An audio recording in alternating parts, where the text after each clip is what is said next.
In the heart of darkness, and after every earthquake and natural disaster, people always look toward a helping hand, hoping for support.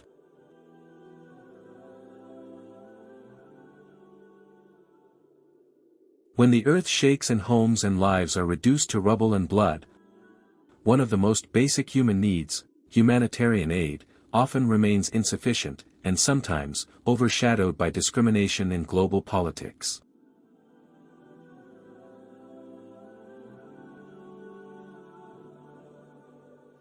Why are earthquake victims in Afghanistan deprived of the same global support that other nations receive during crises?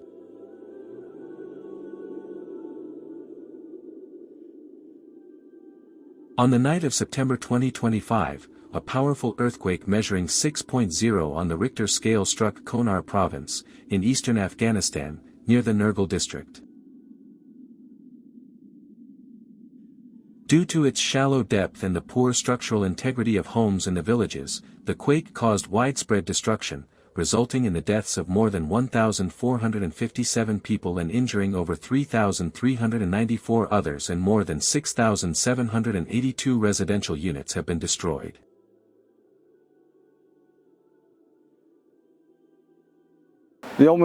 My mother has died, and 2 of my nieces have died. We have 4 injured people.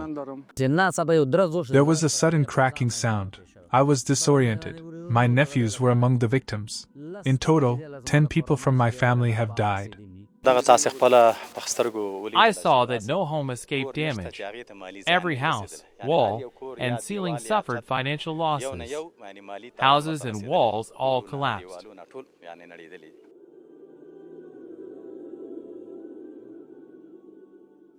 After this deadly earthquake, local officials, volunteer teams, and government institutions began rescue efforts to assist our fellow citizens. Due to blocked roads and the difficult terrain in the early hours following this heartbreaking event, the courageous Air Force units of the Islamic Emirate of Afghanistan initiated emergency relief missions from midnight onward. So far, they have completed more than 155 flights, successfully transporting over 2,000 injured individuals to medical facilities. Additionally, the country's defense forces deployed 30 doctors and essential medical supplies by air to Konar province to assist with relief operations.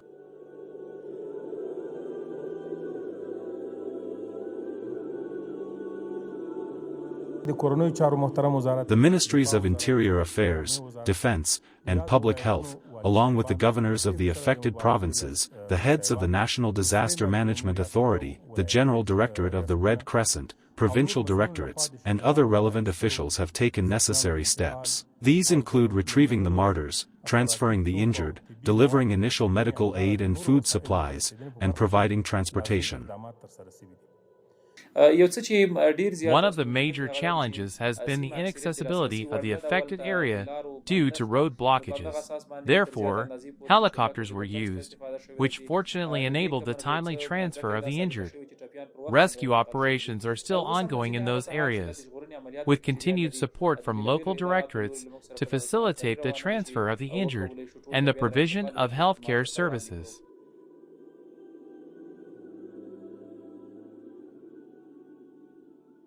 This powerful earthquake led to the collapse of hundreds of homes in the villages of Nergal, Chake, and other areas of Konar. In response, the Islamic Emirate of Afghanistan formed special committees for aid coordination and management, and allocated 100 million Afghanis, approximately $1.5 million, to assist the earthquake victims.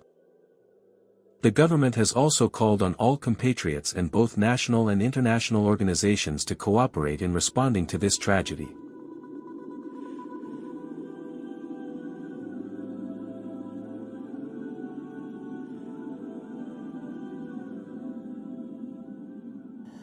To enable a rapid response, the Prime Minister has allocated 1,000 lakh Afghanis to a designated committee.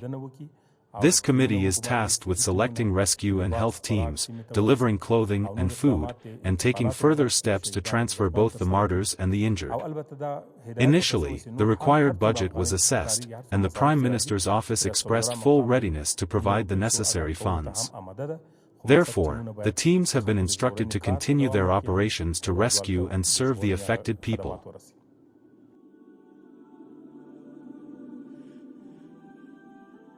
The World Health Organization has warned that the death toll may rise, as many victims remain trapped under the rubble of collapsed buildings.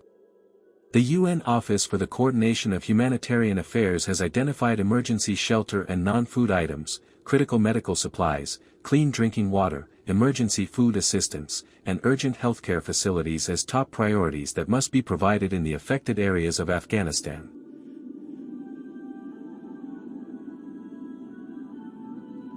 As you know, the authorized directorate in Afghanistan reached the area on time based on its responsibilities. Then, NGOs need to obtain permissions or consult with their donors to determine the aid limits before operating, which takes time. Our request is this: since this is a humanitarian disaster, Afghans need help in these kinds of accident or situation. We kindly ask everyone not to prevent humanitarian aid from reaching us. Every person, in every corner of the world, regardless of nationality, race, or ethnicity, deserves access to humanitarian aid. This is the very principle embedded in the Geneva Conventions and the Universal Declaration of Human Rights. According to these principles, in times of crisis, no discrimination should exist, and every human being must be equally entitled to their basic rights, irrespective of nationality or ethnicity. The international humanitarian law clearly states that during crises, aid must be provided to all individuals in need without any discrimination based on race, gender, religion, or nationality. They should help by providing food items, equipment, household goods. We need all urgent help as our properties have been completely destroyed. Anything that helps us provide shelter and dwellings should be built for us. This is our demand from the current government and its officials because we lack the economic and financial ability to rebuild our properties.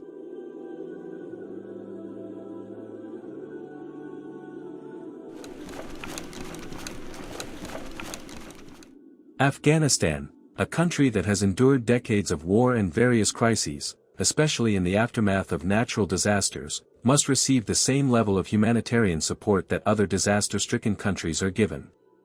Unfortunately, what we see in reality is not just a lack of adequate aid, but often delays and politically motivated obstacles to assistance, directly contradicting human rights principles.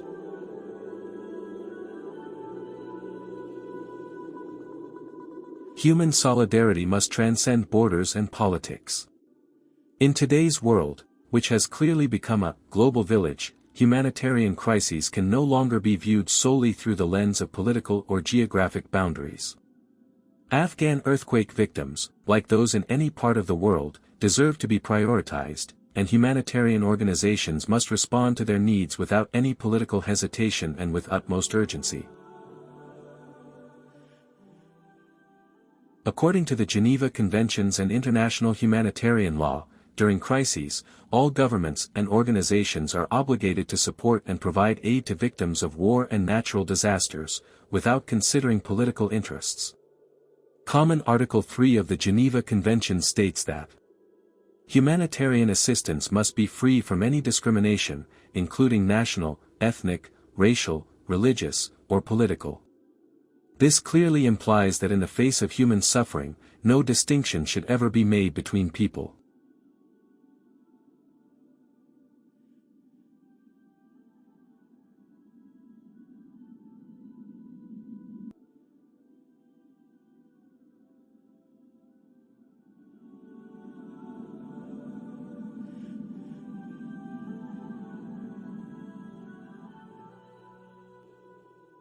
Perhaps now is the time for the voices of Afghan earthquake victims to be heard by the world, and for all of us to remember that humanity must never be confined within borders.